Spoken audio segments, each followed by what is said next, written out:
Sejam todos muito bem-vindos ao nosso quarto episódio da segunda temporada do podcast Jogando Verde.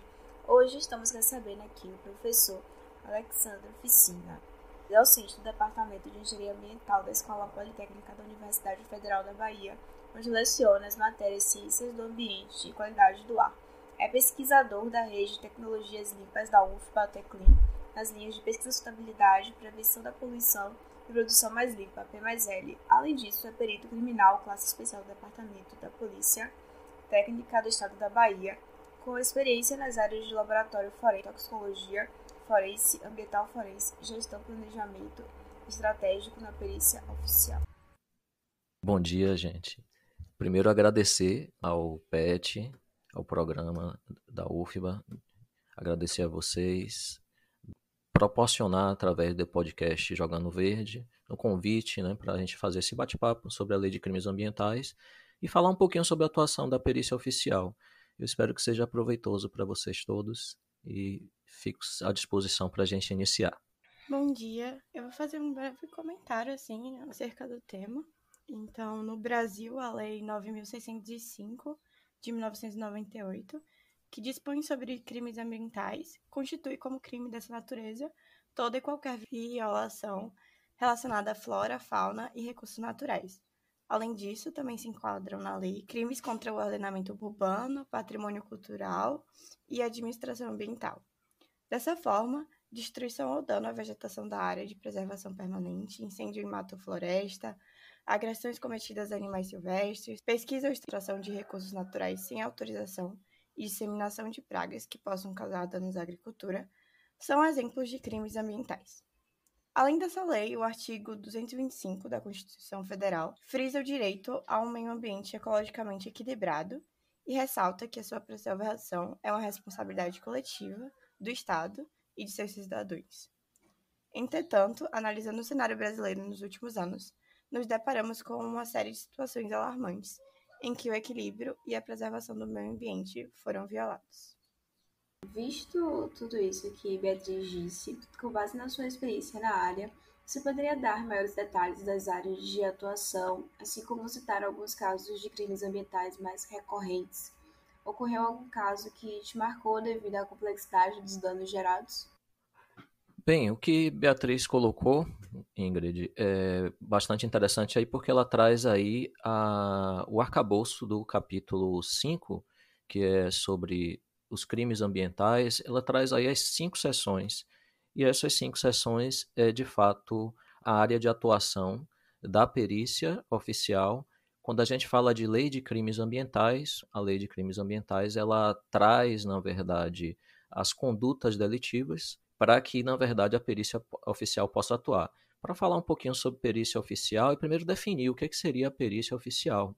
Então, a perícia oficial ela está definida no Código de Processo Penal, no artigo 158, quando a infração deixar vestígios, será indispensável o exame de corpo de delito, não podendo suprir a confissão do acusado. Então, esse artigo 158 foi modificado recentemente, introduziu-se aí a questão da cadeia de custódia. A cadeia de custódia nada mais é inclusive para o mundo científico, e vocês estão acostumados, na verdade, fazer toda a documentação da coleta. No caso, nós chamamos aqui de vestígio, tudo que está relacionado a um fato, alguma situação delitiva.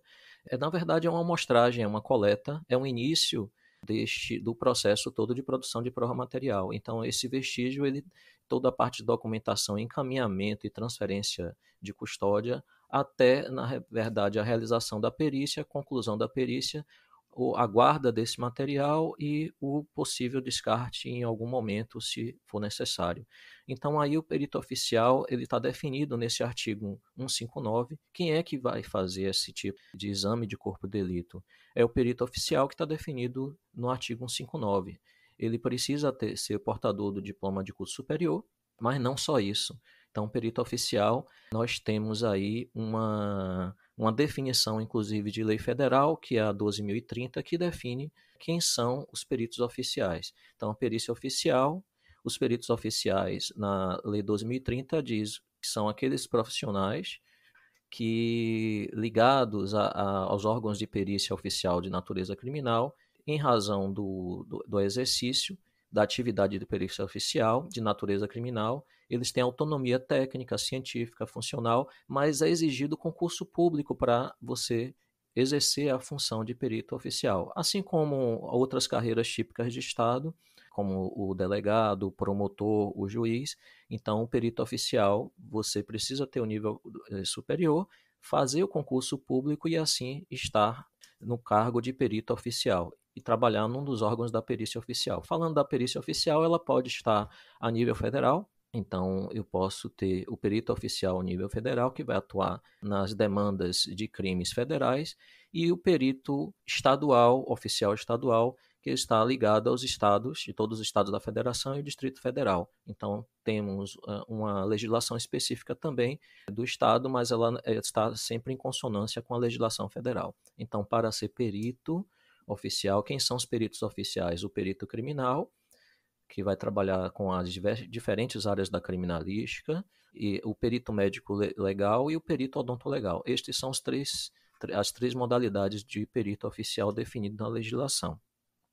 E aí, falando sobre a questão que Beatriz inicialmente colocou do artigo 225, né, que é a nossa Constituição Federal, no artigo 225, fala sobre a questão do direito ao meio ambiente ecologicamente equilibrado, que é essencial defender a coletividade, fazer a defesa e preservar para as presentes e futuras gerações. Ele traz o que aí de sustentabilidade nesse caput do artigo, mas ele traz também, parágrafo 3º, complementando aí o artigo 225, que as condutas e atividades consideradas lesivas ao meio ambiente sujeitarão os infratores, pessoas físicas ou jurídicas, a sanções penais, independente das administrativas e independente também da obrigação de reparar os danos. Ou seja, esse trabalho da perícia oficial ela não se confunde com as agências ambientais, com o trabalho da fiscalização. Então, a perícia oficial não faz fiscalização, e quem trabalha com fiscalização, estabelecimento de multas administrativas, a questão de processos de licenciamento, tudo isso são os órgãos das agências ambientais. Nesse caso aqui, o INEMA, que é a agência estadual, no caso o IBAMA, a agência federal. Então, esses órgãos eles têm instâncias de aplicar as infrações administrativas. E a perícia oficial ela trabalha apenas na área penal, independente dessas outras esferas. Então, deixando claro. Aí vamos para... Nós aqui no estado da Bahia, nós temos o Departamento de Polícia Técnica, que é responsável por realizar as perícias, a produção da prova material no estado, além da identificação civil e criminal das pessoas. Então, por exemplo, a sua carteira de identidade, o banco de dados que a gente tem, é o banco de dados do Departamento de Polícia Técnica em relação à identificação civil. E aí, falando sobre as perguntas que Ingrid colocou, esta eu acho que responde a primeira, a área de atuação. A gente não atua só na área ambiental. Então, a gente tem uma gama bastante extensa de atuação. A gente atende todas as áreas da criminalística, seja a questão de crimes contra a vida, crimes contra o patrimônio, a questão de acidentes na área de engenharia legal, incêndios, desabamentos. Então, tem a parte de crimes na área de informática. Então, toda demanda que exija que tem uma conduta definida como delitiva, então, quando vai na área para a área penal, a perícia oficial ela atua apenas na área penal. E no caso da Lei de Crimes contra o Meio Ambiente, ela está trazendo essa legislação que é a Lei 9.605, de 98, ela traz, na verdade, o tipo penal, as condutas que são consideradas crimes aqui no Brasil. Tá? E aí, falando sobre os casos principais de crimes ambientais mais recorrentes, aí tem uma questão muito de territorialidade, né? Depende dos estados, das regiões em que você acontece. Mas aqui na Bahia, em boa parte, a gente tem muito mais as solicitações referentes à poluição sonora, extração ilegal de areia, supressão de vegetação, seja através de retirada de vegetação para modificação do uso da terra, ou a questão de incêndio. Também a supressão de madeira para converter em carvão, poluição dos rios a partir de lançamento de efluentes, maus tratos a animais, que a legislação ela traz, inclusive, a questão dos animais domésticos, não só a questão da fauna silvestre, e a questão também de manter em cativeiro animais da fauna silvestre. Então, são algumas das demandas que nós já tivemos aqui histórico no Estado. Então, a área ambiental é uma área, de fato, bastante. Tem, na verdade, um tamanho muito pequeno nas perícias do Brasil. A gente tem aqui no estado uma vantagem que a gente tem duas unidades, a coordenação de crimes contra o meio ambiente, que atua no local, a unidade de análise ambiental de laboratório, que faz as perícias internas. Então, claro que é um tamanho, né, muito, na verdade, está relacionado muito com a questão das prioridades, e a gente sabe que no Brasil a questão da perícia oficial, a grande prioridade é a questão de crimes contra a vida e a questão de crimes contra o patrimônio. Então a gente tem um tamanho, embora bastante pequeno, na verdade, e muitas vezes os estados não têm, a maior parte dos estados não tem essa área bem definida, mas é uma luta diária da perícia oficial de buscar esse espaço, delimitar a importância de estar nesse combate à questão do crime ambiental.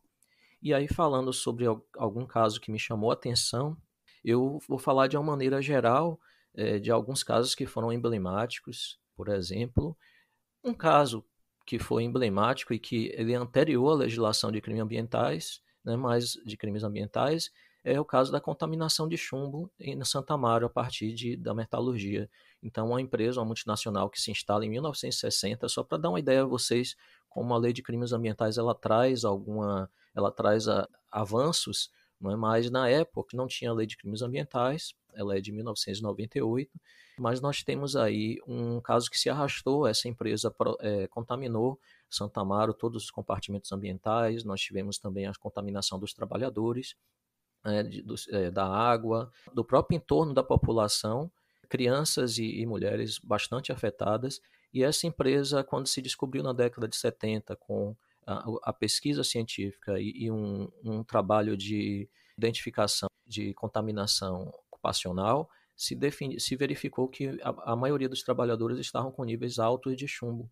Então, essa demanda na década de 70, 80 começou com trabalhos de investigação também, de produção de artigos científicos, de estudo. A área de estudo passou a ser bastante estudada, inclusive com o grupo da Tânia Tavares, lá no Instituto de Química, e se verificou o tamanho da contaminação de todas das pessoas, a maior parte das pessoas que ali residiam em Santo Amaro, e, enfim, mais de 30 anos depois, com todas as demandas que aconteceram, a empresa fechou. É uma multinacional, mas esse processo ele se arrastou. Muitas pessoas já morreram em função da contaminação por chumbo, outras com situações de casos de indenização na área civil, e até hoje esse deslinde desse processo ele ainda se arrasta em 2019, 2020. Então, só para vocês terem uma ideia, de 60 a 2022 já são mais de 60 anos. Então, só para você ter uma ideia de como a atuação de uma atividade industrial ela pode interferir na questão da saúde das pessoas e do próprio meio ambiente como um todo. Então, eu cito esse caso como a importância de ter uma legislação forte, inclusive a atuação das instâncias todas, e além disso, o fortalecimento da legislação de crimes ambientais. E aí outros casos que também emblemáticos foi aquele vazamento de petróleo que aconteceu na Bacia de Campos em 2011. A empresa mesma que aconteceu esse vazamento, é responsável, a Transocean, é a mesma que teve aquele grande vazamento também lá no Golfo do México. Houve atuação da Perícia Federal, da Perícia Estadual do Rio de Janeiro. Outro de crime ambiental, e aí vocês vão lembrar que esses dois são mais recentes, que é o rompimento da barragem de Mariana, que aconteceu em 2015, então o rompimento da barragem de rejeitos do Fundão, a mineradora Samarco, que nós tivemos aí 19 vítimas fatais, mas os prejuízos, além das 19 vítimas, prejuízo muito grande sobre a extensão da lama de rejeito por uma grande parte do Rio Doce, isso chegando até a Foz. E um outro caso emblemático também, que parece que a gente não aprendeu, que 4 anos depois nós tivemos aí o rompimento da barragem de rejeito da Vale no município de Brumadinho em 2019. Não, mais de 12 milhões de metros cúbicos de rejeito, 270 vítimas fatais, algumas ainda não encontradas. E contextualizando para o Estado, o caso que me chamou mais atenção, eu não participei dessa perícia, mas foram dois colegas, a colega perita criminal Daniela Falcão e o colega perito Paulo Sérgio Portela, que foi a ocorrência da Maré Vermelha na Baía de Todos os Santos, na foz do Paraguaçu, na região entre Salbara, Salinas de Margaridos, que aconteceu em 2007. Eu acho que foi uma boa a quantidade de perguntas. Certo, professor, obrigada. O senhor acabou citando, né, um pouco sobre como acontece um laudo pericial, o senhor mencionou isso. E aí, contextualizando, né, os crimes em geral, eles deixam vestígios que exigem uma comprovação da sua materialidade.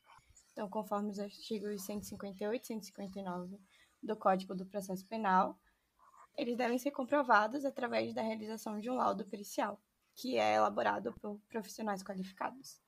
Então, no caso de um crime ambiental, como é realizada essa perícia? Se o senhor puder aprofundar um pouco. Bom, como você colocou, a lei de crimes ambientais, a maior parte desses, quando a gente fala aí de crimes contra a fauna, crimes contra a flora, poluição e outros crimes ambientais. E aí a gente tem as outras duas seções que, na verdade, a interpretação aí do meio ambiente seria o meio ambiente no sentido lato, que ele envolve também o espaço urbano, ordenamento urbano e patrimônio cultural. Então, os crimes também, aqui, crimes ambientais também envolvem as edificações, envolve as esculturas, os prédios públicos, a questão das bibliotecas, pinacotecas, então tem toda a questão da proteção deste patrimônio cultural. E os crimes contra a administração ambiental, que é, na verdade, as situações de condutas dos agentes públicos, na questão do se o licenciamento ambiental foi feito de maneira correta, não houve nenhum tipo de prevaricação ou omissão. Então, tudo isso também está definido aqui. Quando a gente fala aí de atuação, a atuação da perícia ambiental, da perícia oficial na área ambiental, ela é bastante complexa, porque envolve aí diversas áreas de conhecimento. Então, a gente vai lançar a mão aí de diferentes unidades, por exemplo, o laboratório de... A gente tem no Departamento de Polícia Técnica uma capilaridade, a gente tem atuação no interior do estado, 26 unidades de coordenadorias regionais de polícia técnica, além dos postos avançados, distribuídos em algumas cidades, e a capital, ela na verdade concentra aí o Instituto Médico Legal, que realiza as perícias médico-legais e as odonto-legais, um instituto de criminalística que envolve várias unidades. Aí nós temos a parte de crimes contra a vida, crimes contra o patrimônio, mas temos aí unidades de balística, unidades de informática e fonética forense, a unidade de engenharia legal. Então você tem várias especialidades da criminalística que podem ajudar de alguma forma a elucidação de algum tipo de crime ambiental. Veja, por exemplo, além disso, a gente traz aí o Laboratório Central de Polícia Técnica, que é a unidade que concentra a parte de biologia forense, entomologia forense, a área de química, a área de bromatologia, de genética. Então, são várias áreas de conhecimento, hematologia, são várias áreas de conhecimento e que podem, na verdade, além da unidade de análise ambiental no laboratório e no Instituto de Criminalística, a gente tem a coordenação de crimes contra o meio ambiente. Veja que a complexidade desse tipo de perícia, muitas vezes a gente tem que lançar mão de vários especialistas, de vários peritos oficiais em diferentes áreas. Imagine quando a gente tem um abate de um animal que está em extinção através de um disparo de arma de fogo. Veja que eu posso ter que lançar mão por exemplo, da área de balística forense para identificar da onde esse disparo, se ele saiu daquela arma que porventura tenha sido apreendida, e aí você vai precisar do exame de balística, ou numa situação de incêndio em vegetação, eu vou precisar de um determinado local, eu vou precisar do conhecimento do pessoal da engenharia legal sobre a questão da causa do incêndio.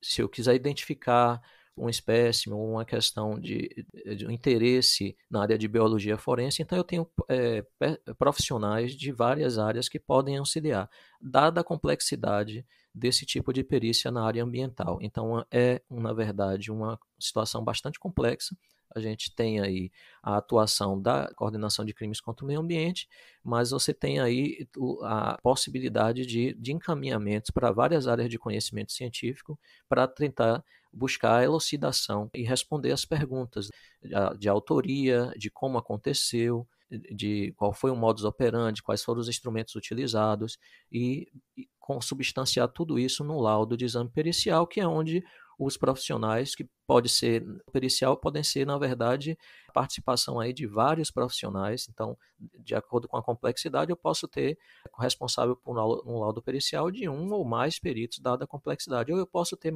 vários laudos periciais produzidos a partir de um determinado conjunto de vestígios em determinada situação, de um determinado evento, né, de uma conduta delitiva. Não sei se eu fui claro, mas claro que falando aí da perícia oficial, aí a gente já tem aí uma complexidade muito grande.